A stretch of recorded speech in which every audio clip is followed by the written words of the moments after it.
Chers amis du CNCF, cher président, chers collègues, c'est avec grand plaisir que je m'adresse à vous, malgré ce format dégradé du e-congrès, qui bien sûr est une vraie souffrance pour nous tous et puis une frustration importante. Mais bon, écoutez, compte tenu de la situation, je vais essayer de vous résumer mon topo rapidement sur ces quelques diapositives. On m'a demandé de vous parler du syndrome de Wolff-Parkinson-White, de ses indications d'ablation et de prise en charge. D'abord, il faut rappeler que les tachycardies réciproques sont des tachycardies qui incluent la jonction auriculo-ventriculaire, mais que toutes les tachycardies réciproques ne sont pas des syndromes de Wolff-Parkinson-White et n'empruntent pas des voies accessoires de type faisceau de Kent. On a aussi des réentrées intranodales qui, pour le coup, n'incluent pas le ventricule, mais on a aussi d'autres connexions, d'autres types de fibres, telles que les fibres de Mime, par exemple, ou les PJRT, qui sont des voies accessoires auriculo-ventriculaires, mais qui n'ont pas les mêmes caractéristiques que les fibres de Kent. On rappelle là que les voies de conduction normales, évidemment, sont celles que vous connaissez, avec le nœud auriculo-ventriculaire, le faisceau de His, et les différentes branches, les deux branches, avec les branches de division à gauche. Alors, c'est à ces trois gaillards qu'on doit le nom du syndrome, ces trois Mr. Wolff, Parkinson et White, donc, qui ont décrit le syndrome clinique et électrocardiographique. Alors, ce syndrome de Wolff-Parkinson-White repose sur la présence d'une voie accessoire qui est un faisceau de Kent. C'est une fibre musculaire qui relie l'anneau atrial à l'anneau ventriculaire et qui permet donc d'enclencher des tachycardies réciproques qui vont emprunter le nœud auriculo-ventriculaire dans un sens ou dans l'autre et la voie accessoire. Et le syndrome de Wolff-Parkinson-White correspond à un syndrome de préexcitation ventriculaire, et donc on a affaire à une voie accessoire donc patente, un syndrome, un faisceau de Kent qui conduit dans le sens antérograde, avec une préexcitation ventriculaire et des symptômes de tachycardie paroxystique. Voilà ce qu'est la définition du syndrome de Wolff-Parkinson-White. Par contre, on peut avoir des faisceaux de Kent qui ne s'extériorisent pas sur l'électrocardiogramme de surface, soit parce qu'ils sont cachés, c'est-à-dire qu'ils ne conduisent que dans le sens rétrograde, soit parce qu'ils sont masqués, masqués voulant dire qu'en fait, ils sont très peu dépolarisés dans le sens antérograde, souvent parce qu'ils sont loin de la voie de conduction normale, notamment les Kent latéraux gauche, et que la dépolarisation s'est déjà totalement faite par la voie nodoïcienne avant qu'elle n'atteigne la préexcitation. Ce qui ne veut absolument pas dire que ces voies accessoires, peu apparentes sur l'électrocardiogramme, ne sont pas dangereuses, ne sont pas éventuellement à conduction rapide. La prévalence, elle est quand même relativement faible, elle a été évaluée à 0,3% chez l'enfant, et elle diminue à 0,1% chez l'adulte, puisque vous savez que l'histoire naturelle, c'est celle d'une disparition naturelle de la préexcitation. Et l'incidence annuelle de 4 pour 100 000 par an. On sait aussi que les hommes sont beaucoup plus touchés que les femmes, contrairement à la réentrée intranodale, la tachycardie dite de Bouvray. Alors ici, par exemple, un travail qui avait été fait chez des militaires américains, des hommes jeunes, 34 ans en moyenne, qui avaient un syndrome de Wolff-Parkinson-White, enfin en tout cas une préexcitation ventriculaire, et 82% d'entre eux étaient asymptomatiques, 17,6% faisaient des tachycardies supraventriculaires. On les a suivis pendant plus de 20 ans, là, 22 ans environ, et on a vu une mort subite donc sur cette population, et 20% de tachycardie résiduelle dans ce groupe de patients. Voilà, les voies accessoires peuvent se localiser tout autour de l'anneau, sauf ici, dans la région antéroseptale, je dirais, de la valve mitrale, parce qu'ici, vous avez la racine aortique qui empêche finalement les connexions auriculo-ventriculaires. Voilà l'aspect classique d'un syndrome de Wolff-Parkinson-White, ou disons d'un Wolff, un PR court, une onde delta de préexcitation, avec une typie de la repolarisation, des troubles secondaires de la repolarisation.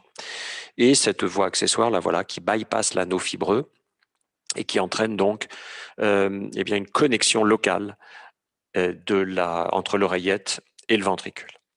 Alors, petit rappel entre ce qu'est une voie patente et une voie masquée, c'est ce que j'expliquais tout à l'heure.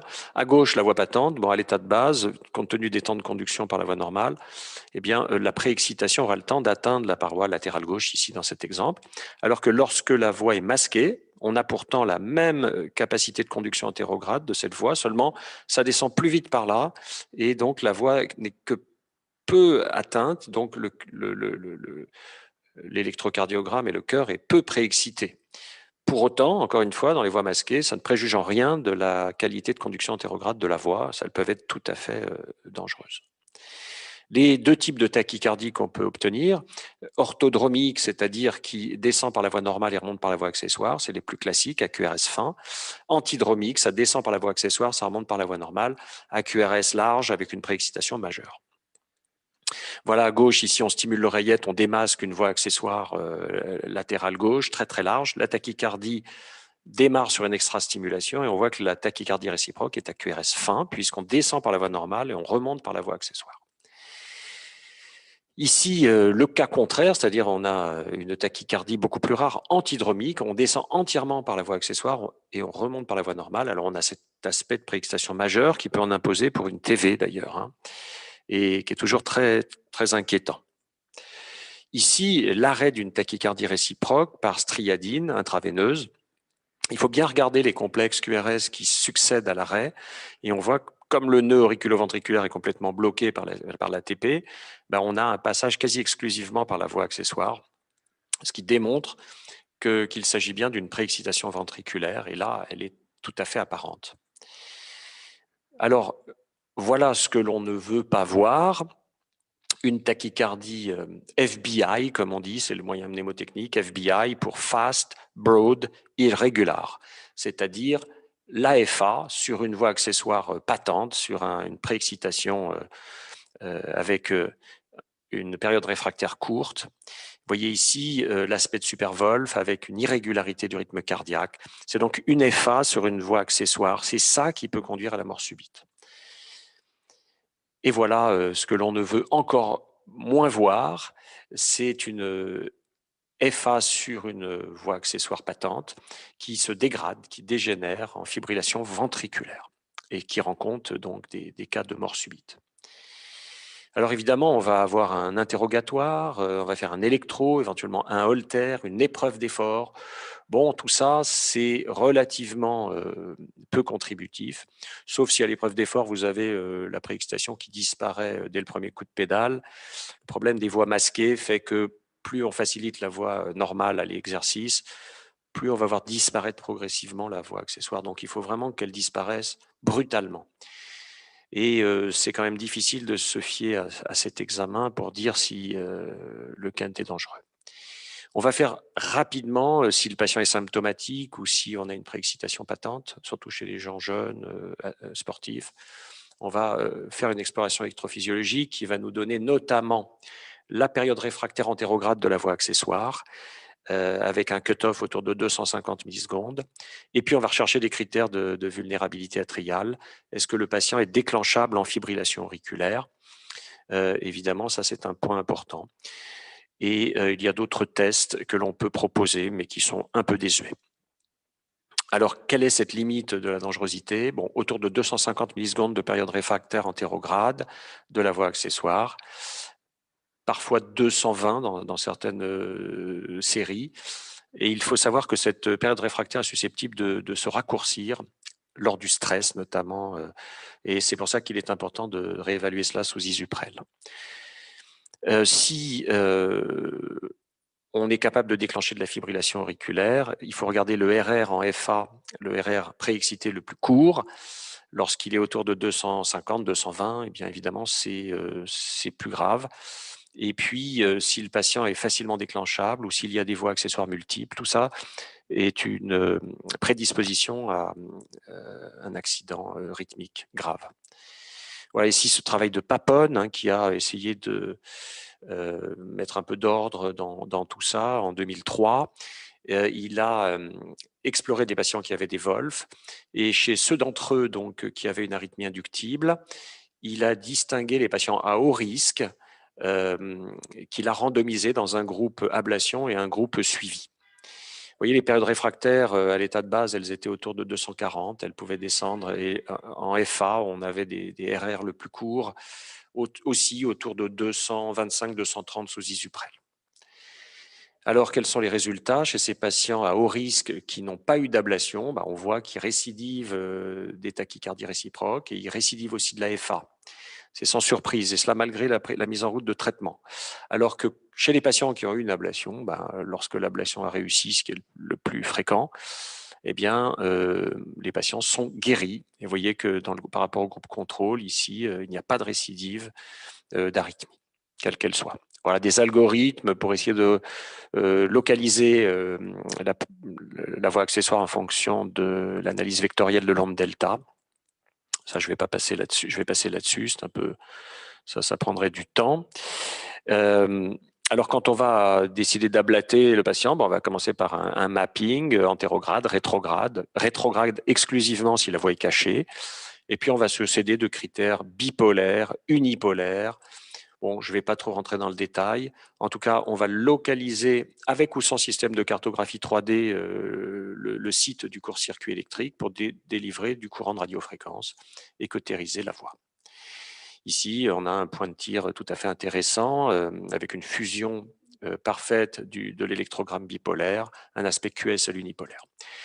Ici, une forme un peu particulière sont les voies épicardiques. Certaines d'entre elles sont profondes, notamment dans la région du sinus coronaire, dans une veine, notamment la middle cardiac veine, qui vient cheminer donc quasiment à l'extérieur du cœur et donne cet aspect de préexcitation tout à fait majeur. L'accessibilité est difficile, il faut parfois faire une angiographie du sinus coronaire et ne pas hésiter à tirer à l'intérieur du sinus dans une branche de division. Voilà ici un exemple d'un très beau document d'une voie accessoire postéroceptale épicardique. Dans cette région donc complexe, on voit qu'il y a souvent associé des malformations veineuses et dans lesquelles il ne faut pas hésiter à introduire le cathéter pour brûler le court-circuit sur le versant épicardique du cœur. Un petit point important, c'est aussi que les voies ne sont pas toujours perpendiculaires à l'anneau, elles sont souvent obliques, ce qui rend un peu délicat la cartographie. Et ça, c'est une expérience qu'il faut avoir. Le cas particulier de la maladie d'Epstein, avec des voies accessoires droites souvent nombreuses, tout autour de l'anneau tricuspide qui est mal positionné. Alors, quels sont les résultats? Eh bien, les résultats des voies accessoires, de l'ablation des voies accessoires sont bons. Il y a des récidives plutôt dans les voies septales, postéroceptales, septales, les voies multiples. Évidemment, sont plus difficiles à ablater. Les voies droites sont plus difficiles à ablater que les voies gauches, car elles sont plus profondes, donc plus difficiles à détruire. Mais néanmoins, vous voyez que les taux de succès sont excellents. Et ici, par exemple, on a toute tachycardie confondue, plus de 85-90% selon les types de voies accessoires de succès au long cours. Les récidives, c'est précisément celles qui étaient difficiles à ablater. Si les voies sont septales, multiples, le bord libre de l'anneau tricuspide, parce que souvent on a du mal à localiser, à stabiliser le cathéter. Et comme je l'ai indiqué tout à l'heure, la région postéroceptale, qui est une région épaisse, difficile à brûler dans la profondeur.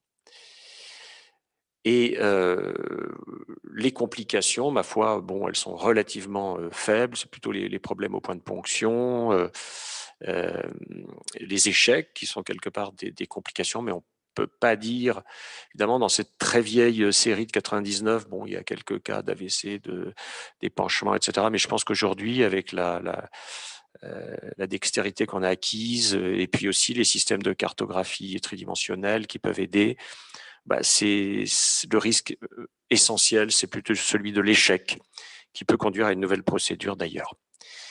Voilà, je vous remercie pour votre attention et j'espère que j'ai répondu à vos questions.